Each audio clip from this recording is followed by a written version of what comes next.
ونصلي على رسوله۔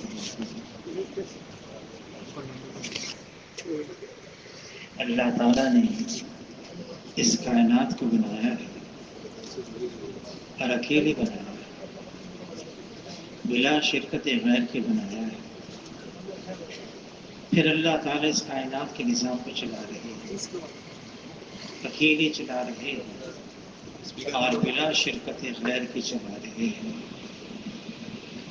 یہاں جو کچھ ہے اللہ کی طرف سے ہے، اللہ کر رہے ہیں اور اللہ ہی سے ہوتا ہے۔ اللہ کے کرنے میں کسی کا کوئی دخل نہیں،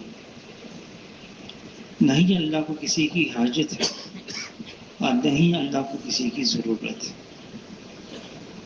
اللہ کی ذات صمد ہے، بے نیاز ہے، اور اللہ کی بے نیازی کی کوئی حد اور کوئی انتہا نہیں ہے۔ اس کائنات کے اندر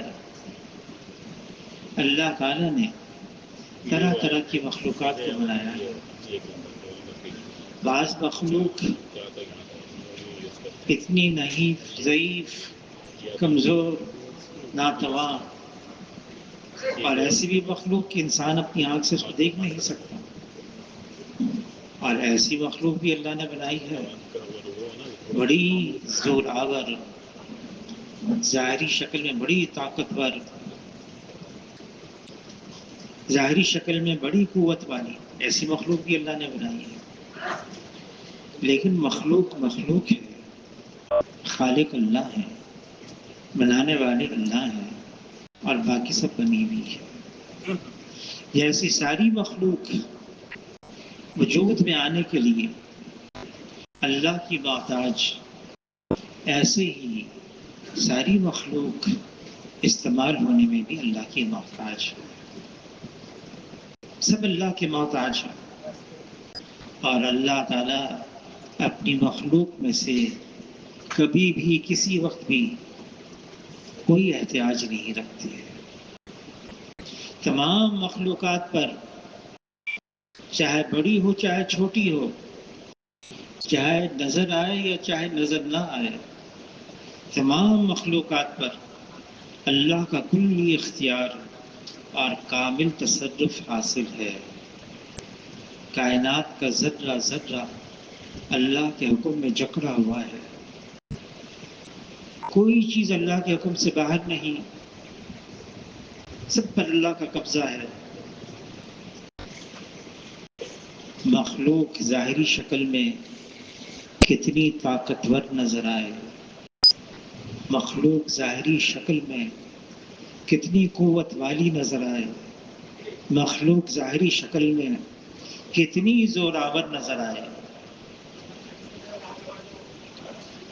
اللہ کے سامنے اس کی کوئی حیثیت نہیں ہے۔ جو مخلوق چاہے گی وہ نہیں ہوگا، جو اللہ چاہیں گے وہ ہوگا، اور اللہ کی چاہت ہر چیز پر غالب ہے۔ اللہ کا فیصلہ، اللہ کا حکم ہر چیز کو گھیرے ہوئے ہے، ہر چیز کو۔ دنیا کی تمام حکومتوں پر، دنیا کی تمام سلطنتوں پر اور دنیا کی تمام بادشاہتوں پر ایک اکیلے اللہ کی بادشاہت ہے۔ فیصلہ اللہ کا ہے، حکم اللہ کا ہے، ایک پتا بھی اللہ کے حکم کے بغیر ہل نہیں سکتا ہے۔ جس نے اللہ کو پہچان لیا جیسے اللہ ہیں، پھر یہ اللہ کو چھوڑ کر کہیں اور نہیں جائے گا، کسی مخلوق کی طرف نہیں جائے گا۔ اس کی دوڑ ہوگی صرف اللہ کی طرف۔ اس نے اللہ کو پہچان لیا۔ جس دل میں صرف اللہ سے امید ہوتی ہے، جس دل میں صرف اللہ کا خوف ہوتا ہے، وہ دل مطمئن ہوتا ہے۔ اور اگر اس دل میں اللہ کے علاوہ سے امید ہو، اللہ کے علاوہ کا خوف ہو، یہ دل پھر ہمیشہ پریشان رہے گا۔ ہمیشہ اللہ کے علاوہ سے امید، اللہ کے علاوہ کا خوف، ہاں اس دنیا میں حالات آتے ہیں، خوشگوار حالات بھی آتے ہیں، سازگار حالات بھی آتے ہیں، مشکل حالات بھی آتے ہیں، پریشان کن حالات بھی آتے ہیں، لیکن یہ ایمان کا جز حصہ ہے۔ والقدر خیرہ و شرہ من اللہ تعالی۔ عمر رضی اللہ تعالیٰ عنہ امیر المومنین ایک مرتبہ اس عنوان پر بیان کر رہے تھے۔ یہودی وہ بھی بیٹھا ہوا تھا، تو امیر المومنین عمر رضی اللہ تعالیٰ نے فرمایا خیر بھی اللہ کی طرف سے ہے، شر بھی اللہ کی طرف سے ہے۔ اس یہودی نے کہا نہیں، خیر اللہ کی طرف سے ہے، شر اللہ کی طرف سے نہیں۔ عمر رضی اللہ تعالیٰ نے فرمایا کہ کیا تم یہ سمجھتے ہو خیر کا خدا اور ہے، شر کا خدا اور ہے؟ حضور صلی اللہ علیہ وسلم کا گزر ہوا، صحابہ کی ایک جماعت پر، پوچھا کیا حال ہے؟ کہا اے اللہ کے رسول ہم پکے ایمان والے ہیں، پکے ایمان والے ہیں۔ تو حضور صلی اللہ علیہ وسلم نے پوچھا کیسے؟ عرض کیا اے اللہ کے رسول حالات خوشگوار ہوتے ہیں، ہم اللہ کا شکر ادا کرتے ہیں، حالات پریشان کن ہو جاتے ہیں، ہم صبر کرتے ہیں اور اللہ کی تقدیر پر راضی رہتے ہیں۔ یہ سن کر حضور صلی اللہ علیہ وسلم نے فرمایا، جس کا مفہوم ہے رب کعبہ کی قسم تم لوگ پکے ایمان والے ہو، رب کعبہ کی قسم تم لوگ پکے ایمان والے ہو۔ فرمایا ایمان والا تو مزے میں ہے، خیر میں ہے، حالات خوشگوار اللہ کا شکر ادا کرتا ہے، حالات پریشان کن ہو جاتے ہیں صبر کرتا ہے۔ اور حضور صلی اللہ علیہ وسلم نے فرمایا دونوں میں خیر، دونوں میں خیر ہے۔ دنیا حالات کی جگہ ہے، وہ تو جنت میں جب جائے گا نا تو وہاں پر مزے ہی مزے، جوانی کبھی بڑھاپا نہیں، صحت کبھی بیماری نہیں، راحت کبھی تکلیف نہیں۔ جنت کے اندر، دنیا کے اندر اگر صحت ہے تو بیماری بھی ہے، اگر دنیا کے اندر خوشی ہے تو غمی بھی ہے، اگر دنیا میں راحت ہے تو پریشانی بھی ہے۔ دنیا کے اندر سب سے زیادہ حالات جو آئے ہیں وہ انبیاء علیہ السلام پر آئے ہیں۔ انبیاء علیہ السلام پر مشکل حالات۔ عائشہ رضی اللہ تعالیٰ نے عرض کیا اے اللہ کے رسول میں سمجھتی ہوں آپ کی زندگی کا مشکل ترین وقت وہ تھا جب آپ احد سے، جنگ احد سے اور حمراء الاسد سے جب واپس لوٹے تو آپ خود زخمی تھے، آپ کے چہیتے لاڈلے چچا حمزہ رضی اللہ عنہ شہید ہو گئے تھے، آپ کے 70 صحابہ شہید ہوئے تھے۔ آپ مدینہ منورہ میں داخل ہوئے تو تقریباً ہر گھر سے رونے کی آواز آ رہی تھی۔ تو عائشہ رضی اللہ عنہ نے عرض کیا اللہ کے رسول میں سمجھتی ہوں آپ کی زندگی کا سب سے مشکل وقت یہ تھا، اتنے حالات آ گئے آپ پر۔ تو حضور صلی اللہ علیہ وسلم نے فرمایا نہیں عائشہ، اس سے بھی مشکل وقت میرے پر آیا ہے۔ تو عرض کیا اللہ کے رسول اس سے مشکل کون سا وقت تھا؟ حضور نے فرمایا جس کا مفہوم ہے وعامۃ الحزن، وہ تکلیفوں کا، وہ غم کا سال تھا جو میرے لیے ایک ڈھال بنے ہوئے تھے۔ ابو طالب ان کا انتقال ہو گیا، جو گھر میں ایک سہارا تھی خدیجہ رضی اللہ تعالیٰ عنہا، ان کا بھی انتقال ہو گیا۔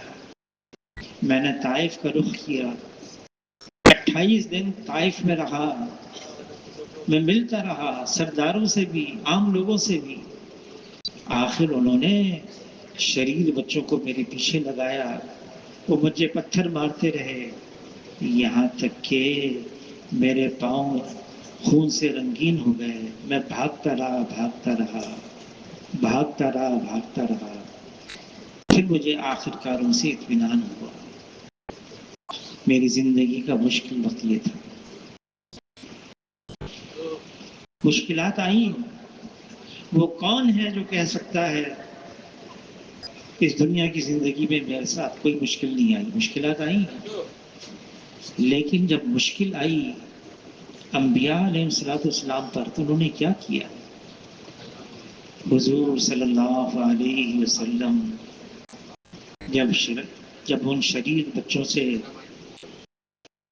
آزادی ملی، نجات ملا، باغ میں گئے، دعا مانگی، اے اللہ میں شکایت کرتا ہوں اپنی، میں ان کو سمجھا نہیں سکا، حالانکہ اللہ نے فرشتوں کو بھیج دیا جبرائیل علیہ السلام کے ذریعے سے، آپ چاہیں اس پوری وادی بستی کو 2 پہاڑوں کے درمیان کچل دیا جائے۔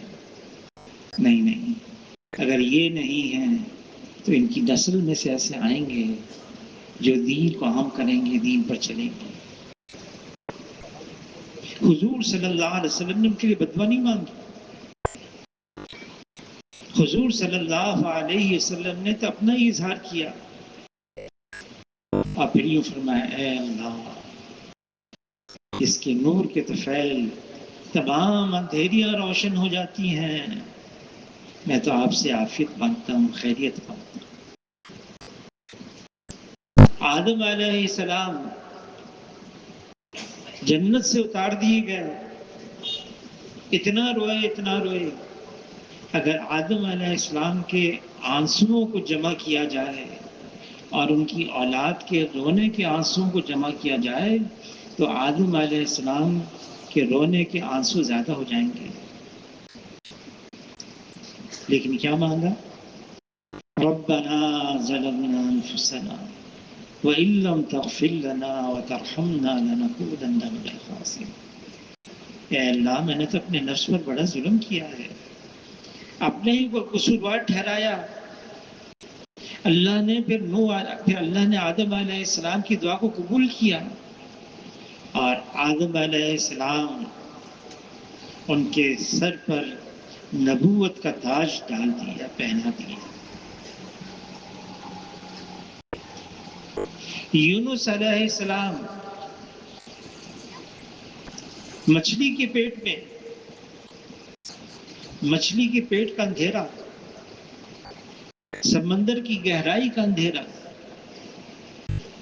رات کی تاریکی کا اندھیرا، اور نوح علیہ السلام یوں کہہ رہے ہیں اللہ سے، لا الہ الا انت سبحانک انی کنت من الظالمین، انی کنت من الظالمین۔ اے اللہ آپ تو پاک ہیں، مجھے معاف کر دیں، میں نے اپنے پر ظلم کیا ہے، اور اگر آپ ایسا نہیں کریں گے میں تو ظالموں میں سے ہو جاؤں گا۔ نوح علیہ السلام پانی کا عذاب آ گیا، کشتی میں ہیں، قوم ہے ان کی، ان کے ساتھ چند گنتی کے لوگ ہیں، اور نوح علیہ السلام رب انی مغلوب فانتصر، اللہ کو پکار لیں۔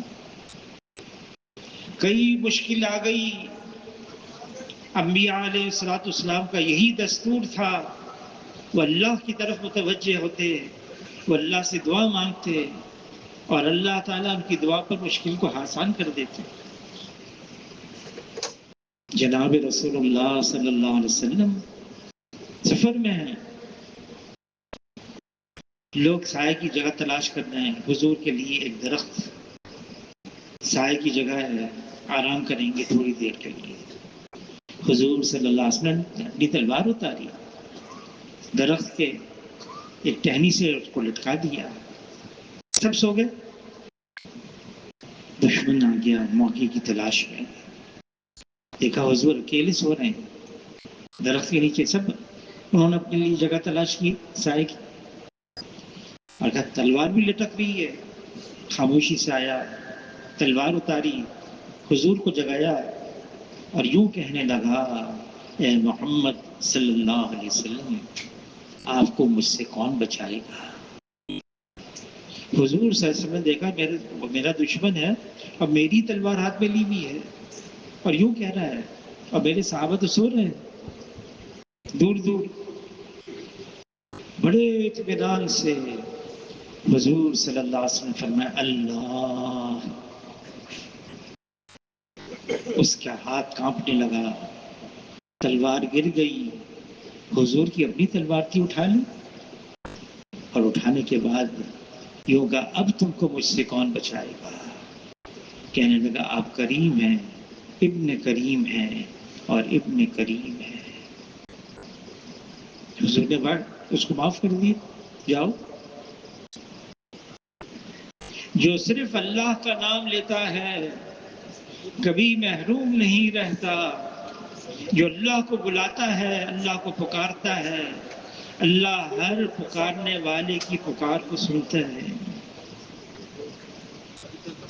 حالات آئیں گے، ضرور آئیں گے، اور اللہ تعالیٰ تو کلام پاک میں فرماتی ہیں ہم تمہیں آزمائیں گے، ہم نے تو پچھلوں کو بھی آزمایا تھا، دیکھنے کے لیے کون سچا ہے اور کون سچا نہیں ہے۔ مولانا جلال الدین رومی رحمۃ اللہ علیہ نے واقعات لکھے ہیں لیلا مجنوں کے۔ لیلا لیلا کرتے ہوئے بہت سارے مجنوں جمع ہو گئے، لیلا کی طرف سے اکرام ہوتا، کھانا جاتا، جتنے مجنوں تھے سب کے لیے۔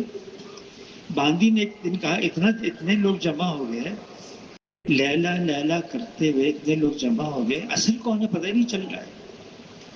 تو لیلا نے کہا کوئی مشکل نہیں ہے، آج تشتری میں کھانا نہیں جائے گا، خالی تشتری ہوگی، اس پر ایک چھری ہوگی، تم جا کے اعلان کرنا آج لیلا کی طرف سے کھانا نہیں ہے، بلکہ لیلا نے یہ مطالبہ کیا ہے مجنوں اپنے چہرے کا گوشت اس میں ڈال دے۔ باندی نے جا کے اعلان کیا،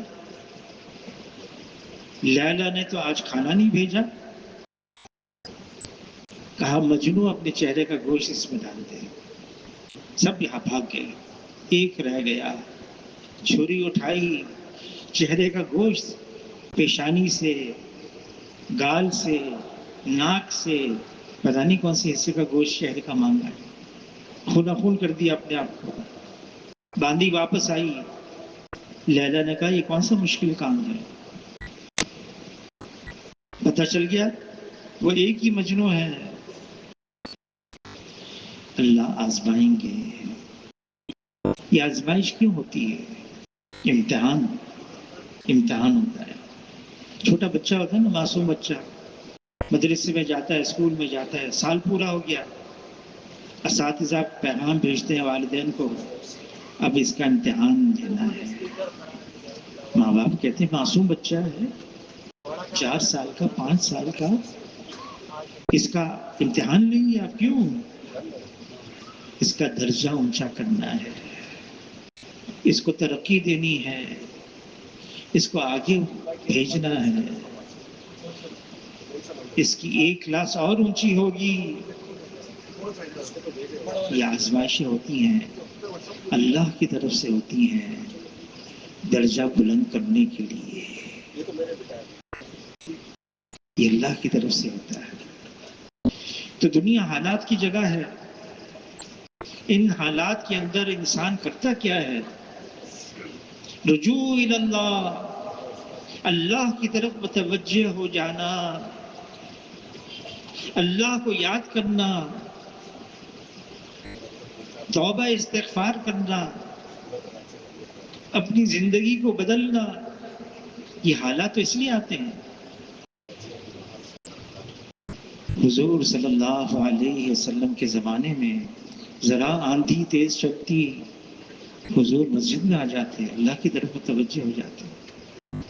سورج گرہن، چاند گرہن، حضور مسجد میں آتے، اللہ کی طرف متوجہ ہو جاتے۔ حالات آتے ہیں اللہ کی طرف متوجہ ہونے کے لیے، اور جو اللہ کی طرف متوجہ ہو گیا، اللہ سے دعا مانگی، اللہ اس کے حالات کو بدل دیتے ہیں۔ ہماری دین کی بنیاد اللہ پر اعتماد ہے، اللہ پہ بھروسہ ہے، اللہ پہ توکل ہے، بڑی مضبوط بنیاد ہے۔ اور اللہ تعالیٰ کلام پاک میں فرما رہے ہیں الیس اللہ کاف عبدہ، کیا میں اپنے بندے کے لیے کافی نہیں ہوں؟ اللہ ہمارے لیے کافی ہے، اللہ ہمارے لیے کافی ہیں۔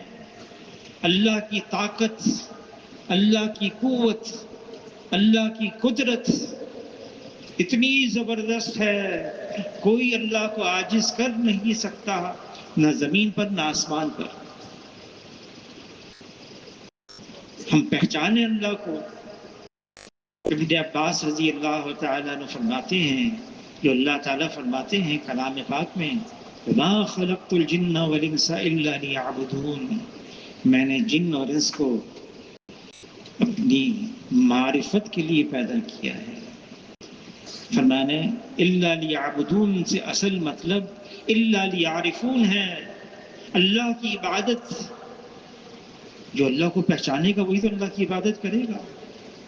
اللہ ایک ہیں، اکیلے ہیں، یکتا ہیں، تنہا ہیں، اللہ کا کوئی ساتھی نہیں، اللہ کا کوئی ثانی نہیں، اللہ کا کوئی سانجی نہیں، اللہ کا کوئی متوازی نہیں، اللہ جیسا کوئی نہیں، وہ وحدہ لا شریک لہ ہے۔ جس نے اللہ کو پہچان لیا پھر اب جائے گا کہیں اور نہیں۔ فَفِرُّوا إِلَى اللَّهِ، بھاگو دوڑو اللہ کی طرف، مال کی طرف نہیں، نقشوں کی طرف نہیں، چیزوں کی طرف نہیں، عہدوں کی طرف نہیں، منصب کی طرف نہیں، ہتھیاروں کی طرف نہیں، بھاگو اللہ کی طرف، جس کے قبضے قدرت میں سب کچھ ہے، جو سب کچھ کر رہا ہے۔ اللہ کا کوئی مقابل بن نہیں سکتا، اللہ کے آگے کوئی دم نہیں مار سکتا، اللہ کے آگے کوئی پر نہیں مار سکتا، اللہ کے سامنے کوئی حکم نہیں چلا سکتا۔ مخلوق مخلوق ہے، اس کی کیا حیثیت ہے؟ اللہ تعالیٰ ایسا کریں گے ایک موقع پر، تمام مخلوقات کو ختم، تمام مخلوقات، یہاں تک کہ بڑے بڑے فرشتوں کو بھی موت آ جائے گی۔ جبرائیل علیہ السلام، میکائیل علیہ السلام، اسرافیل علیہ السلام، عزرائیل علیہ السلام، عرش کے اٹھانے والے فرشتے، تمام مخلوقات، بڑے بڑے پہاڑ روئی کی گالوں کی طرح ہو جائیں گے، سمندروں کو آگ لگا دی جائے گی، ساری مخلوق ختم۔ پھر اللہ تعالیٰ سوال کریں گے، لمن الملک اليوم، آج کس کی بادشاہت ہے؟ کوئی جواب دینے والا بھی نہیں ہوگا۔ پھر کتنے سال گزر جائیں گے اللہ ہی جانتے ہیں۔ اللہ خود جواب دیں گے، للہ الواحد القہار، ایک اللہ کی بادشاہت ہے۔ ہم پہچانے اللہ کو۔ ہم دنیا میں آئے ہیں اپنے خالق اور مالک کو پہچاننے کے لیے، اور پہچان کر اس کے ساتھ تعلق جوڑنے کے لیے۔ اللہ کا کتنا تعلق پیدا ہو گیا۔ حاجی صاحب، حاجی عبدالوہاب صاحب شورا والوں سے فرمانے لگے، تم تفقد کرتے ہو، پوچھتے ہو 4 مہینے کب لگے؟ سالانہ چلہ لگتا ہے کہ نہیں؟ ہر مہینے 3 دن مقامی کام. ان سے یہ بھی پوچھو اتنا وقت گزر گیا تبلیغ میں، وقت لگاتے لگاتے اتنا اللہ کا قرب اور تعلق مل گیا. کوئی مسئلہ آئے اللہ اس کے سامنے رکھو، اللہ پورا کر دے. اللہ کی کتنی محبت آ گئی. وہ تو ہم سے اتنی محبت کرتا ہے اللہ تعالیٰ. امام قرطبی رحمۃ اللہ علیہ لکھتے ہیں اللہ کو اپنی تمام مخلوقات سے محبت ہے، بلا کسی غرض کے اور بغیر کسی حاجت کے. الخلق عیال اللہ، یہ ساری مخلوق اللہ کا کنبہ ہے، اور اللہ کو اپنی مخلوقات میں سب سے پسند وہ ہے جو اللہ کے اور مخلوقات سے محبت کرے. یہ ساری مخلوقات اللہ کا کنبہ ہے. ارے ایک فاحشہ عورت نے پیاسے کتے کو پانی پلا دیا، اللہ نے اس کی مغفرت کر دی. فاحشہ عورت پیاسے کتے کو پانی پلا دیا، اللہ نے اس کی مغفرت کر دی. پھر انسان جو اشرف المخلوقات ہے، انسان تمام مخلوقات میں سب سے افضل، سب سے اعلیٰ اور سب سے اشرف ہے. مجدد الفسانی رحمۃ اللہ علیہ فرماتے ہیں کافر فرنگی کو بھی حقارت کی نگاہ سے مت دیکھو کہ اللہ کی طرف سے اس کے ایمان میں آنے کی ایک کرن، ایک امید ہر وقت موجود ہے. مسلمان ہو جائے. بابری مسجد پر جس نے سب سے پہلا کلہاڑا مارا نا، پھاوڑا مارا، اللہ نے اس کو ہدایت دے دی، وہ مسلمان ہو گیا. وہ مسلمان ہو گیا. یہ اللہ کی مرضی ہے. اللہ جس کو چاہے ایمان کی دولت سے نواز دے. ہدایت تو اللہ کے ہاتھ میں ہے. انک لا تہدی من احببت، ہدایت تو صرف اللہ کے ہاتھ میں، کسی اور کی ہدایت میں نہیں ہے. اللہ کو پہچاننا جیسے اللہ ہے، پھر اللہ کو راضی رکھنا، اس کو ناراض نہیں کرنا. ایمان کا تقاضا ہے یہ. من قال لا الہ الا اللہ مخلصا دخل الجنہ، جس نے لا الہ الا اللہ کا اقرار کر لیا اخلاص کے ساتھ، وہ جنت میں داخل ہو گیا. صحابہ نے پوچھ لیا قیل وما اخلاصھا، کلمے کا اخلاص کیا ہے؟ یہ کلمہ لا الہ الا اللہ محمد الرسول اللہ، یہ ایمان کا کلمہ ہے، اخلاص کا کلمہ ہے، یہ تقوی کا کلمہ ہے، یہ کلمہ توحید ہے. اتنا وزنی، اتنا بھاری ہے کہ سات و زمین اور آسمان پر رکھ دیا جائے تو سات و زمین اور آسمان اس کلمے کے وزن سے دب جائیں.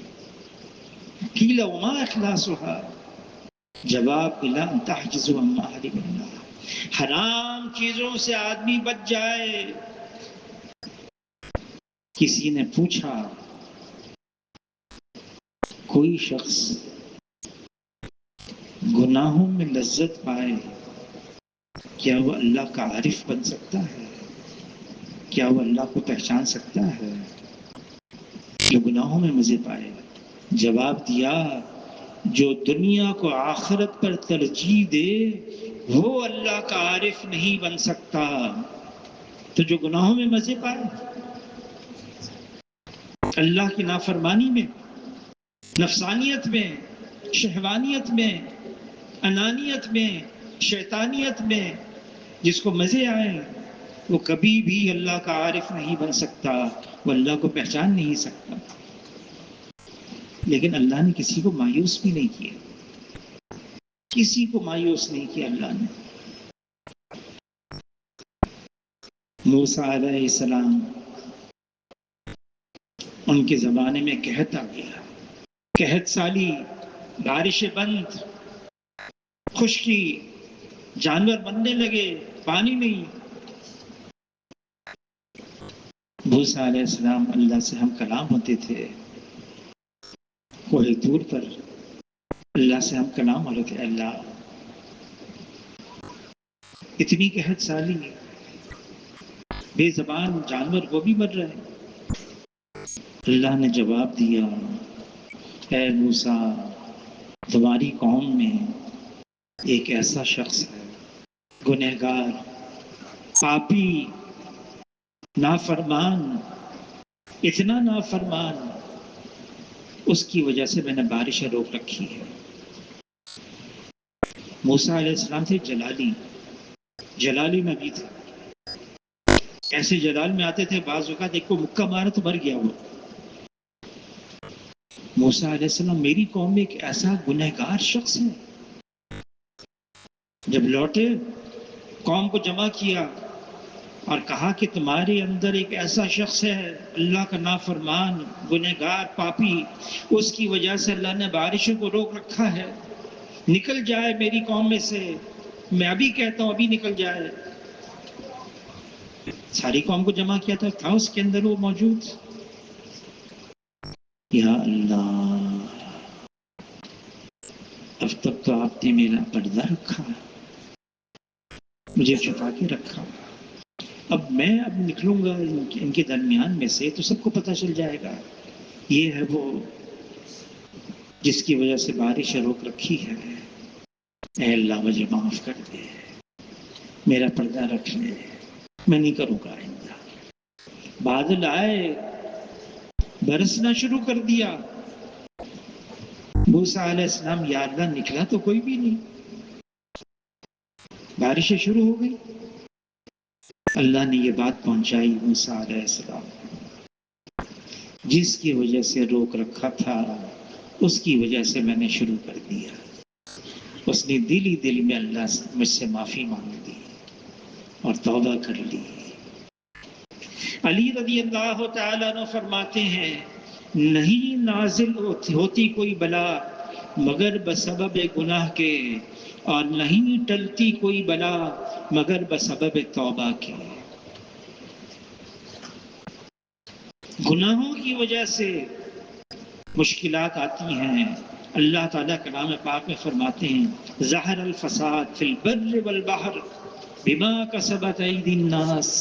جتنا فساد ہے خشکی اور تری میں، اللہ تعالیٰ فرما رہے ہیں، اے انسانوں یہ سب تمہارے اپنے ہاتھوں کی کمائی ہے۔ راستہ بتا دیا، معافی مانگو، توبہ کرو۔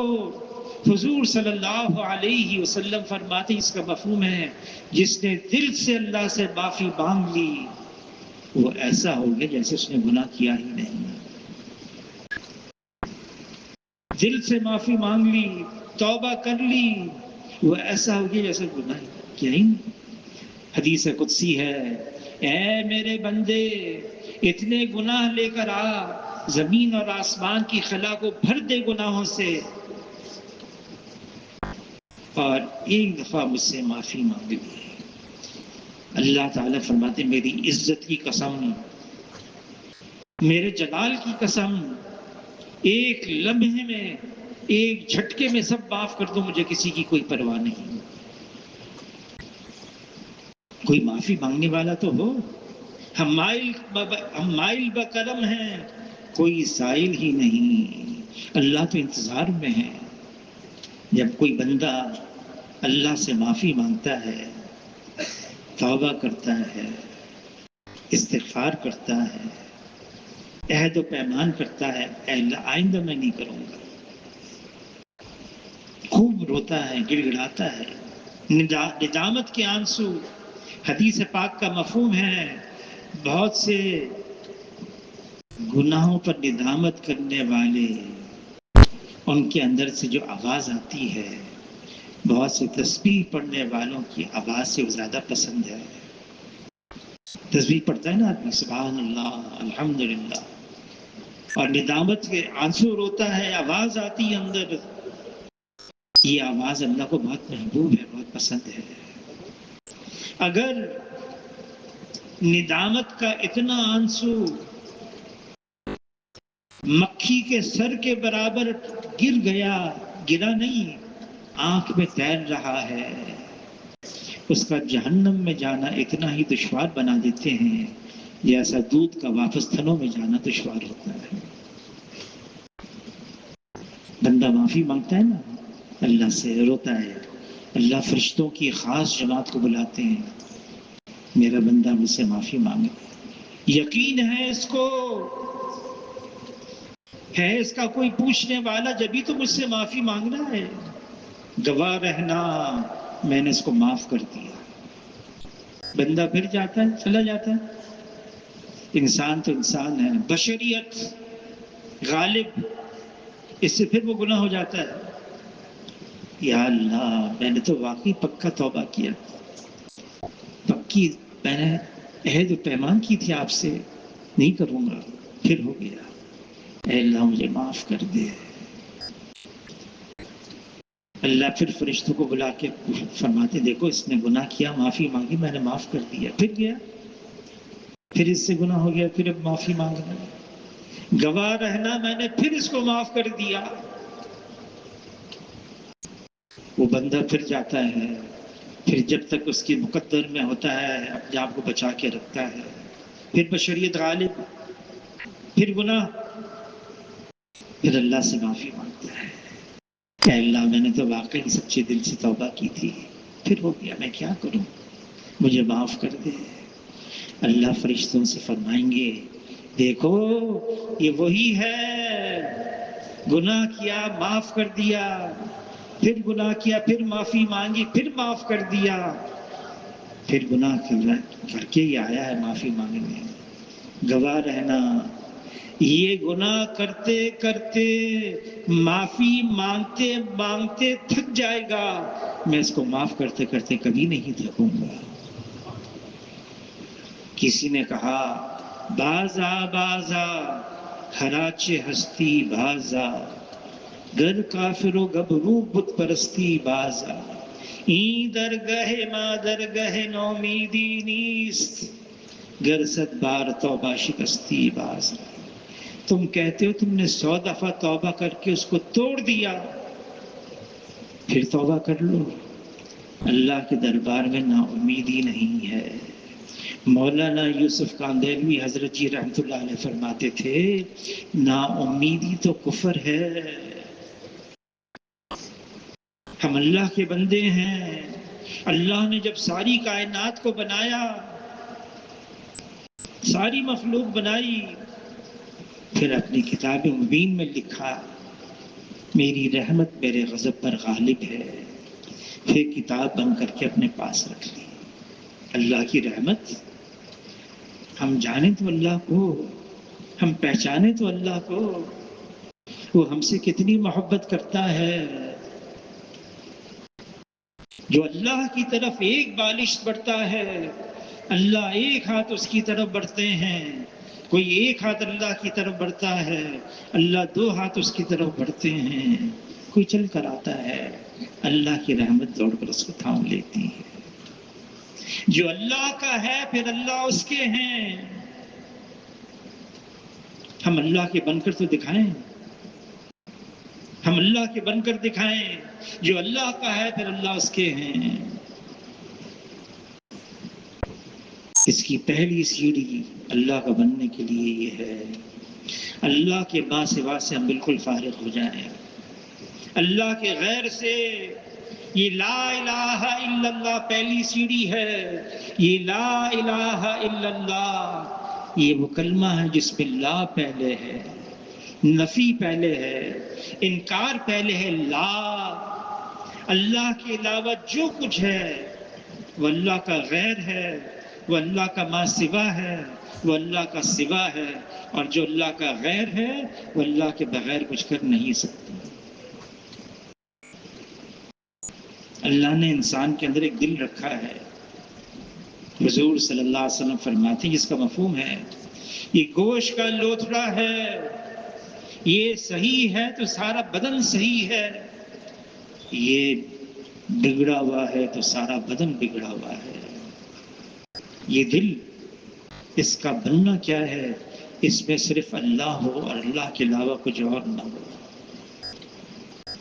فاسد مادہ آ گیا، گندگی آ گئی، مال والے، نقشوں والوں کا یقین، چیزوں والوں کا یقین اس دل میں، یہ دل تو گندا ہو گیا۔ مفتی زین العابدین صاحب رحمۃ اللہ علیہ فرمانے لگے، ہم اور غیر باہم یکجا نہ ہوں گے، وہ ہوں گے تو ہم نہ ہوں گے، ہم ہوں گے تو وہ نہ ہوں گے۔ یا اس دل میں اللہ ہوگا یا اللہ کے علاوہ کا ہوگا، اللہ کا غیر ہوگا، دونوں اکٹھے نہیں ہو سکتے۔ عیسیٰ علیہ السلام فرماتے جیسے ایک برتن کے اندر آگ اور پانی کو جمع نہیں کیا جا سکتا، ضد ہے ایک دوسرے کی، اسی طرح سے یہ دل کے اندر اللہ اور اللہ کا غیر اکٹھا نہیں ہو سکتے۔ اس دل سے اللہ کے غیر کو نکالنا ہوگا۔ 13 سال مکہ مکرمہ میں حضور صلی اللہ علیہ وسلم محنت فرما رہے ہیں، صحابہ اکرام پر دلوں پر محنت ہو رہی تھی۔ عمر رضی اللہ تعالیٰ عنہ فرماتے ہیں ہم ایمان سیکھ رہے تھے، احکامات تو تقریباً مدینہ منورہ میں آئے، مکہ مکرمہ میں یہ ایمان تھا، اس میں کوئی شک نہیں۔ ایمان کے بول بہت قیمتی ہیں، ایمان کے الفاظ بہت اہم ہیں، بہت ضروری ہیں، لیکن خالی الفاظ ہوں، خالی بول ہوں، کال سے کال پھیلتا ہے، حال سے حال پھیلتا ہے۔ وہ تو ایمان والوں سے ایمان پھیلے گا۔ خالی ایمان کے بول ہیں، یہ بھی اللہ کا احسان ہے، یہ بھی اللہ کا کرم ہے، بول تو آ گئے ایمان کے، لیکن یہ زبان اظہار کی جگہ ہے ایمان کی، ایمان کی جگہ تو دل ہے۔ دل میں پیوست ہو جائے، رچ بس جائے، دل کا حصہ بن جائے، اس دل میں صرف اللہ ہو اور اللہ کے علاوہ کچھ اور نہ ہو۔ محنت بھی علی رضی اللہ تعالیٰ عنہ فرماتے ہیں اگر میرے اور اللہ کے درمیان کے پردوں کو ہٹا دیا جائے، میرے ایمان میں ذرے برابر کا اضافہ نہ ہو، میں تو اب بھی ایسا ہوں جیسے ان آنکھوں سے اللہ کو دیکھ رہا ہوں۔ حضور صلی اللہ علیہ وسلم نے ایک صحابی سے پوچھا کیا حال ہے تمہارا؟ عرض کیا اللہ کے رسول، ایمان کی حقیقت مجھے مل گئی۔ کیسے؟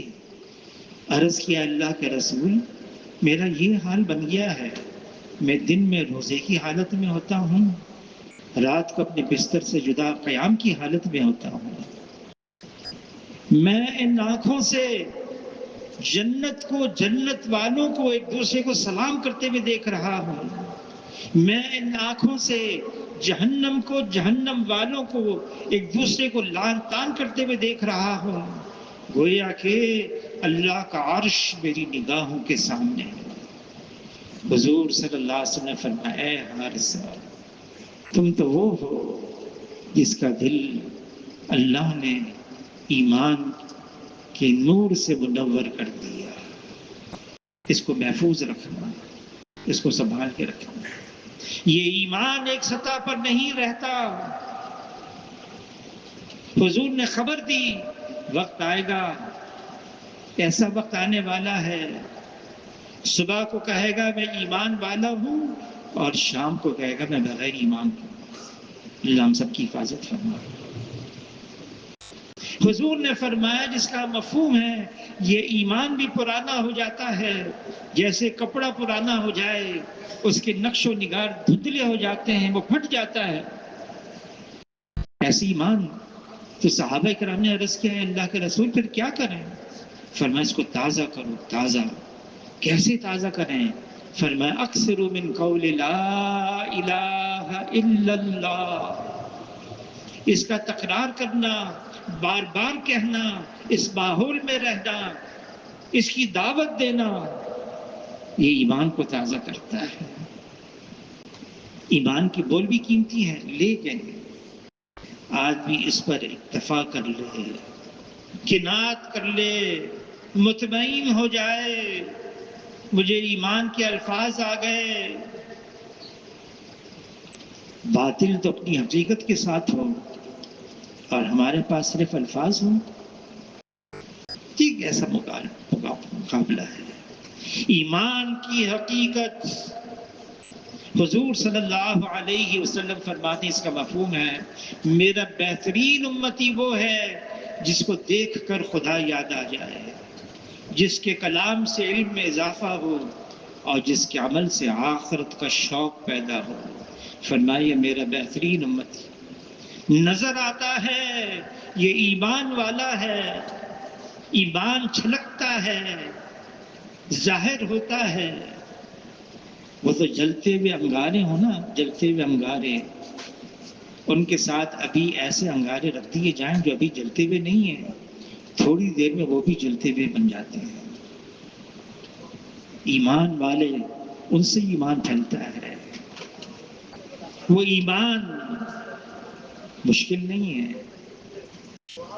مشکل نہیں ہے، اس کے لیے محنت ہے، جہد ہے۔ مولانا الیاس صاحب رحمۃ اللہ علیہ کے ملفوظات میں ہے، میں نے اس کام کا نام تبلیغی جماعت نہیں رکھا، پڑ گیا، لوگ کہنے لگے تبلیغی جماعت، تبلیغی جماعت۔ مجھے اگر اس کا اختیار ہوتا میں اس کا نام تحریک ایمان رکھتا۔ یہ تو تحریک ایمان ہے، یقینوں کی تبدیلی کی ایک محنت ہے، مخلوق سے یقین ہٹ کر ایک اللہ پر آ جائے، ہر طرف سے یقین ہٹ جائے اور ایک اللہ پر آ جائے، میرا اللہ میرے لیے کافی ہے، اس کا یقین۔ آج ذرا کوئی حالات آ جاتے ہیں، ہم ادھر بھاگتے ہیں، کبھی ادھر بھاگتے ہیں، کبھی اس کا نام، کبھی اس کا نام، کبھی اس کا در، کبھی اس کا در، اور یوں ہی در بدر۔ ایک اللہ کی طرف جانا ہے، اس سے مانگنا ہے، اس سے قرب اور تعلق حاصل کرنا ہے، اللہ کی محبت نقش ہو جائے دل میں اور اللہ کا قرب اور تعلق ایسا مل جائے کہ ہلنے نہ پائے۔ جب اللہ کا قرب اور تعلق ایسا نقش ہو جاتا ہے دل میں، دل مطمئن ہو جاتا ہے، دل منور ہو جاتا ہے، دل میں اطمینان آ جاتا ہے، کس کو کہیں جانے کی ضرورت بھی نہیں رہتی۔ اللہ کا اعلان ہے، الا بذکر اللہ تطمئن القلوب، خبردار، دلوں کا اطمینان صرف اللہ کے ذکر اور اللہ کے تعلق میں ہے۔ اللہ کا قرب، اللہ کا تعلق، اس کے لیے ایک راستہ ہے۔ وہ راستہ کون سا ہے؟ ان کنتم تحبون اللہ فاتبعونی یحببکم اللہ۔ وہ حضور صلی اللہ علیہ وسلم کا راستہ ہے۔ جو حضور صلی اللہ علیہ وسلم کے راستے پر چلے گا وہ اللہ کا قرب اور تعلق حاصل کر لے گا۔ حضور کے طریقے سے ہٹ گئے، خلاف پیمبر کا صحرا گزید کہ ہرگز بمنزل نہ خواہد رسید۔ منزل مقصود تک پہنچ نہیں سکے گا، حضور کے راستے سے ہٹ گیا۔ حضور صلی اللہ علیہ وسلم کی ایک سنت زمین اور آسمان کے خزانوں سے کئی زیادہ قیمتی ہے۔ زمین اور آسمان کے خزانے ایک دن ختم ہو جائیں گے، لیکن حضور صلی اللہ علیہ وسلم کی ایک ایک سنت یہ اللہ کے خزانوں سے ہمیشہ دلائے گی۔ یہ حضور صلی اللہ علیہ وسلم کی سنت ہے، یہ حضور نے کیا ہے۔ علماء حضرات فرماتے ہیں، جو مٹی حضور صلی اللہ علیہ وسلم کے بدن مبارک سے لگ گئی وہ مٹی اللہ کی یہاں عرش معلیٰ سے زیادہ قیمتی ہے۔ تو جو عمل حضور کے بدن سے نکلا ہو وہ اللہ کے یہاں کتنا قیمتی ہوگا۔ حضور صلی اللہ علیہ وسلم کے طور طریقے یہ ہمارا بہت بڑا سرمایہ ہے، خزانہ ہے۔ یہ اگر ہے ہمارے پاس، عمر رضی اللہ تعالیٰ عنہ نے ابو عبیدہ بن جراح رضی اللہ عنہ سے فرمایا، اللہ نے ہمیں عزت دی اسلام کی وجہ سے، اگر اسلام کے علاوہ ہم کہیں اور عزت تلاش کریں گے اللہ ہمیں ذلیل کر دیں گے۔ مال نہیں، نقشے نہیں، عہدے منصب نہیں، ڈگری نہیں، وہ تو حضور صلی اللہ علیہ وسلم والے اعمال ہیں۔ یہ اعمال ہمارا سرمایہ ہے۔ تبلیغ کے اندر یہی کہا جا رہا ہے، ہمیں تو اعمال کا اہتمام کرنا ہے، ایسا اعمال کا اہتمام ہو۔ علی رضی اللہ تعالی سے پوچھا آپ کے اعمال کا اہتمام کیا ہے؟ فرمایا جب سے مجھے حضور صلی اللہ علیہ وسلم نے تسبیحات فاطمہ بتائی ہیں کبھی نہیں چھوٹا، ایک وقت بھی نہیں چھوٹا۔ تو کسی نے کہا آپ پر تو بڑے حالات آئے، آپ تو مدینہ منورہ چھوڑ کر کوفہ چلے گئے، جنگ جمل، جنگ صفین اور بہت سارے حالات۔ علی رضی اللہ تعالیٰ فرمانے گے ان حالات میں بھی یہ مجھ سے کبھی نہیں چھوٹا۔ حالات تو آئیں گے، مشکل حالات بھی، آسان حالات بھی، اعمال ہیں، اعمال حضور کی سنتیں ہیں۔ ایک جنگ کے اندر قلعہ فتح نہیں ہو رہا، کیا کریں؟ سوچو کہ حضور کی ایک سنت رہ گئی، مسواک کی سنت رہ گئی۔ یہ مسواک کوئی معمولی چیز نہیں ہے۔ جو مسواک کا اہتمام کرے گا مرتے وقت کلمہ نصیب ہوگا۔ یہ حضور کی سنت ہے۔ عائشہ رضی اللہ تعالیٰ عنہا فرماتی ہیں حضور صلی اللہ علیہ وسلم دنیا سے پردہ فرمانے کا وقت ہے، دروازے سے میرے بھائی عبد الرحمن داخل ہوئے اور ان کے ہاتھ میں مسواک تھی۔ حضور صلی اللہ علیہ وسلم نے ان کی طرف دیکھا، عائشہ رضی اللہ تعالیٰ عنہ سمجھ گئی، مسواک لیا، اس کو چبا کر نرم کیا، پھر حضور صلی اللہ علیہ وسلم کے منہ کے اندر ڈال کر دندان مبارک پر بھلا۔ یہ آخری عمل تھا حضور صلی اللہ علیہ وسلم کا مسواک کرنا۔ جو نماز مسواک سے پڑھی جاتی ہے مسواک کر کے باقی نمازوں سے 70 گنا بڑھ جاتی ہے۔ ایک ایک سنت کا اس کی یہ قدر ہے۔ آج تو یہ ہو گیا بھی سنت ہی تو ہے، وہاں تو یہ تھا کہ حضور کی سنت ہے، حضور نے کیا ہے ہمیں کریں گے۔ یہ طور طریقے ہیں حضور صلی اللہ علیہ وسلم کے، اس پر چلنا ہے، یہ ساری دنیا کے اندر عام کرنا ہے۔ ایک تو طریقہ ہے حضور صلی اللہ علیہ وسلم کا اور ایک ہے مقصد حضور صلی اللہ علیہ وسلم کا۔ حضور صلی اللہ علیہ وسلم فرماتے ہیں میں دیکھ رہا ہوں لوگ جہنم کی طرف جا رہے ہیں اور ان کی قبر پکڑ پکڑ کر میں ان کو جنت کے راستے پہ ڈال رہا ہوں۔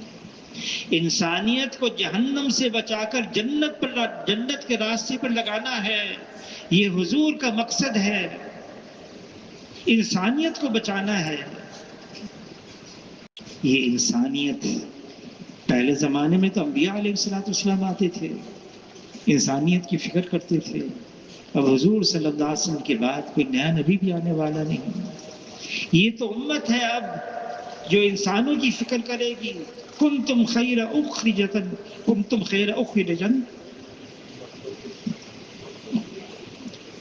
خیر امت اخرجت للناس، یہ بہترین امت ہے۔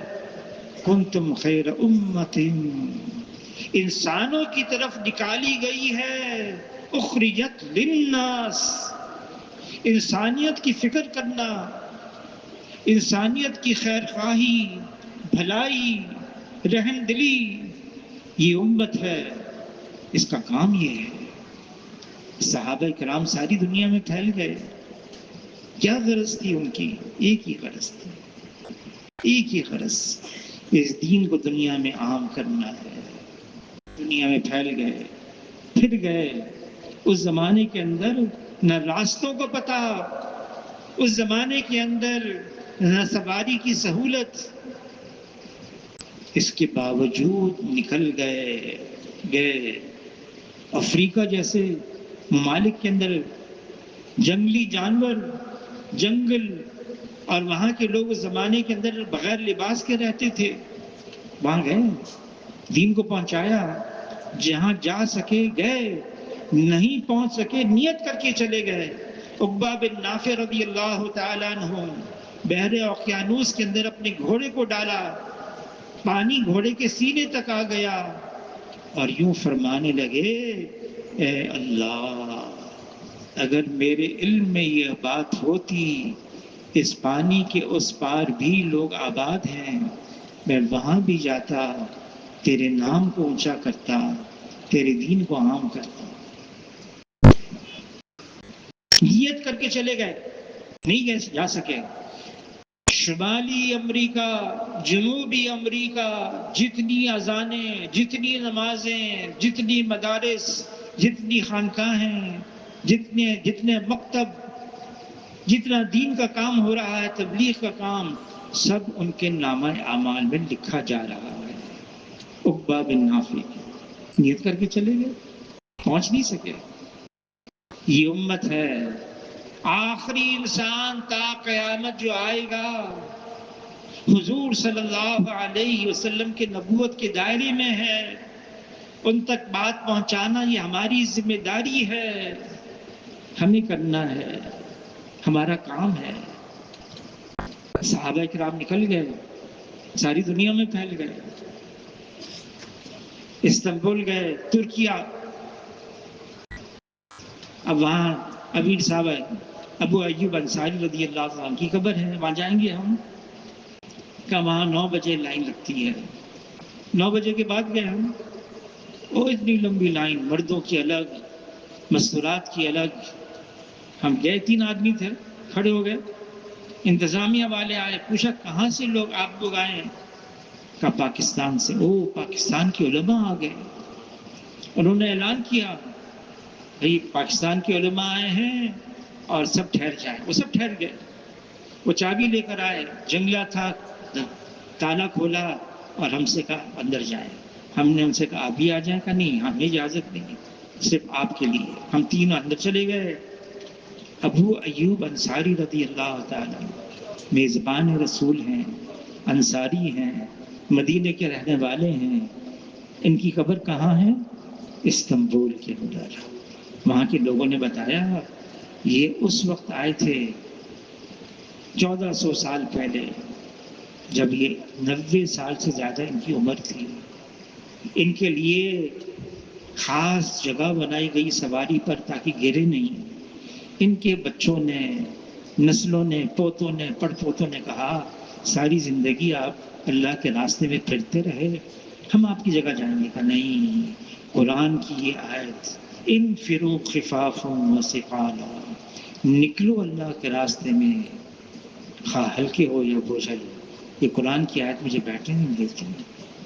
نکل گئے، راستے میں موت کا وقت آ گیا، ابھی پہنچے نہیں استنبول میں، کئی منزل باقی تھی، راستے میں موت کا وقت آ گیا۔ وصیت کی، جہاں میری روح پرواز کر جائے وہاں مجھے مت دفنانا، بلکہ جہاں تک میری لاش کو لے جا سکوں وہاں لے جانا، حشر کے میدان میں کہہ سکوں اے اللہ زندہ رہا تیرے راستے میں پھرتا رہا، مر گیا تو میری لاش بھی تیرے راستے میں پھرتی رہی۔ استنبول میں آ کے ان کو دفنا دی۔ 48 صحابہ کی قبریں ہیں استنبول کے اندر، کیسے پہنچے ہوں گے؟ اس زمانے کے اندر پہنچ گئے۔ یہ دین ہے، یہ ہماری ذمہ داری ہے، یہ دین کو دنیا میں عام کرنا ہے۔ اس زمین کے اوپر جتنے لوگ رہتے ہیں اللہ کی اطاعت اور فرما برداری میں زندگی گزاریں، اللہ کی نافرمانی سے بچتے رہیں، اس زمین پر اللہ کی فرما برداری عام ہو جائے اور اس زمین پر اللہ کی نافرمانی مٹتی چلی جائے۔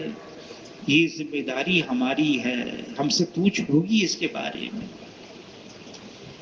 وہ تو نکل گئے جان دینے کے لیے، ہمارے لیے آسان ہے کچھ وقت کے لیے ہم اللہ کے راستے میں نکل جائیں، 4 مہینے کے لیے، 40 دن کے لیے، کم و بیش اوقات کے لیے اللہ کے راستے میں نکل جائیں، واپس لوٹ کر آ جائیں، اپنے اپنے مقام پر اپنے اپنے محلوں کے اندر محنت کریں.